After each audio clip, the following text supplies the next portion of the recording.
Bulletin کا باقاعدہ آغاز کریں اور سب سے پہلے آپ کو بتائیں کہ ایران اور وسطی ایشیا کے ساتھ تجارتی روابط میں اہم سنگ میل گبت بارڈر ٹرمینل فعال پاکستان کے ادارے نیشنل لاجسٹک کارپوریشن نے گبت بارڈر ٹرمینل کو بین الاقوامی سڑکوں کے ذریعے ترسیلی نظام کے لیے فعال کر دیا۔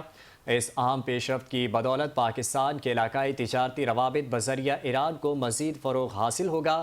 ایران کے ذریعے وسطی ایشیا تک رسائی روایتی افغانستان روٹ سے زیادہ مختصر، محفوظ اور جدید ہے۔ ایران کے ذریعے مختصر اور مؤثر متبادل راہداری نے پاکستان کی وسطی ایشیا تک رسائی کو یقینی اور افغانستان پر انحصار ختم کر دیا۔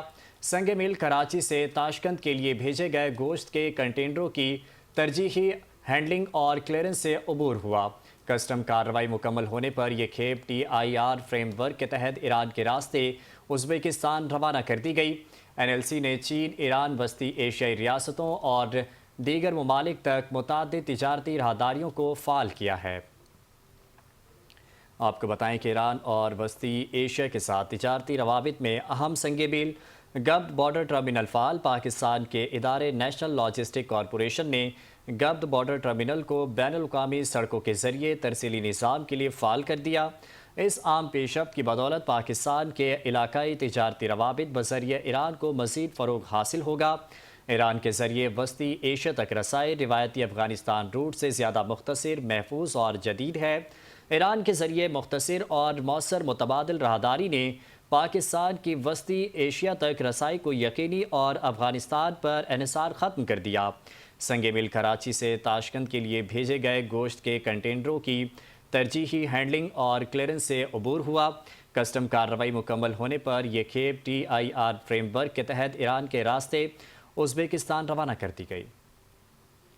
ایران اور وسطی ایشیا کے ساتھ تجارتی روابط میں اہم سنگ میل گبت بارڈر ٹرمینل فعال پاکستان کے ادارے نیشنل لاجسٹک کارپوریشن کے گبت بارڈر ٹرمینل کو بین الاقوامی سڑکوں کے ذریعے ترسیلی نظام کے لیے فعال کر دیا گیا۔ اب اس اہم پیش رفت کی بدولت پاکستان کے علاقائی تجارتی روابط بذریعہ ایران کو مزید فروغ حاصل ہوگا۔ ایران کے ذریعے وسطی ایشیا تک رسائی روایتی افغانستان روٹ سے زیادہ مختصر، محفوظ اور جدید ہے۔ ایران کے ذریعے مختصر اور مؤثر متبادل راہداری نے پاکستان کی وسطی ایشیا تک رسائی کو یقینی اور افغانستان پر انحصار ختم کر دیا۔ اسی پر مزید بات کرنے کے لیے ہمارے ساتھ سینئر تجزیہ کار عابد سلیری صاحب موجود ہیں۔ سر، بہت شکریہ 5 نیوز کو وقت دینے کے لیے۔ سر، کیا کہیں گے اس ڈیولپمنٹ کے اوپر؟ اس بارڈر کا انحصار اب افغانستان سے کم ہو کر ایران کی جانب ہو گیا ہے، تو اس کے معیشت پر کیا اثرات دیکھ رہے ہیں آپ؟ ڈیفینیٹلی اس وقت پوری دنیا جو ہے وہ پلان اے اور پلان بی رکھنا چاہ رہی ہے۔ ہمارے پاس ریڈ سی آپشن موجود تھی، تو اسی وجہ سے سعودی عرب سے ہمیں تیل کی ترسیل ہوتی رہی آبنائے ہرمز کی جو ہے وہاں پہ ڈسٹربنس کے باوجود۔ اسی طریقے سے یہ جو زمینی راستہ ہے، آج تک ہم صرف افغانستان پہ ڈپینڈنٹ تھے مشرق وسطیٰ میں جانے کے لیے، اور افغانستان کی جو پہلے وہاں پہ انسٹیبلٹی اور اب وہاں پہ جو ایک ہمارے پاکستان مخالف جو طاقتیں ہیں وہاں پہ قوتیں جو بیٹھی ہیں، جن کی کہ ہماری مسلح افواج نے ماشاء اللہ کلا کما بھی کیا ہے اور ان کو سرکوبی بھی کی ہے، ان کی موجودگی میں یہ ایک تھوڑا سا چیلنج تھا ہمیں وسطی ایشیائی ریاستوں تک کنیکٹ کرنے میں، جو کہ اب یہ بارڈر NLC ٹرمینل اوپن ہونے کے بعد کافی اسموتھ ہوتا نظر آ رہا ہے۔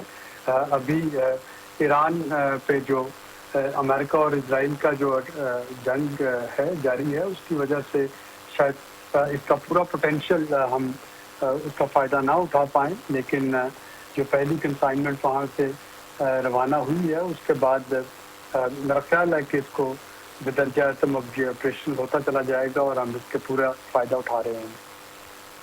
عابد سلیری صاحب، یہ بتائیے گا کہ کتنے عرصے میں آپ سمجھتے ہیں کہ یہ مکمل طور پر بحال ہو جائے گا یہ بارڈر، اور معاشی معاملات پر بھی آپ کی کافی گہری نظر ہوتی ہے، تو یہ بتائیے گا کہ پاکستانی معیشت کے لیے کتنا اہم ہے یہ روٹ؟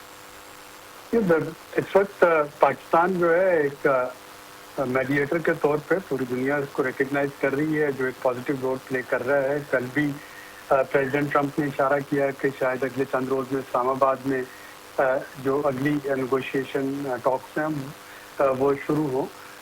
مجھے کافی پرامید ہوں کہ اس وقت جو پس پردہ جو ڈپلومیسی چل رہی ہے اور جو پبلک ٹاک ہوں گی، سچویشن جو ہے اس کی ڈی ایسکیلیشن سٹارٹ ہونا شروع ہو جائے گی۔ میرا خیال ہے کہ جو سچویشن بہتر ہوتی جاتی ہے، پاکستان کے لیے اس نئے راہداری روٹ سے فائدہ اٹھانا اتنا ممکن ہوتا چلا جائے گا، اور گوادر پورٹ کے آپریشن ہونے سے، جو کہ اس جنگ کے دوران ہم نے دیکھا، وہاں پہ بھی کچھ ٹرانسشپمنٹ آئیں، جو ایک خواب تھا کہ سی پیک بایا گوادر اور پھر وہ آگے وسطی ایشیائی ریاستوں تک کنیکٹ کر رہا ہوگا، خواہ وہ بایا افغانستان کرے، خواہ وہ بایا ایران کرے، وہ آپ کا جو ایک ڈریم جو ہے وہ پورا ہوتا ہوا نظر آ رہا ہے۔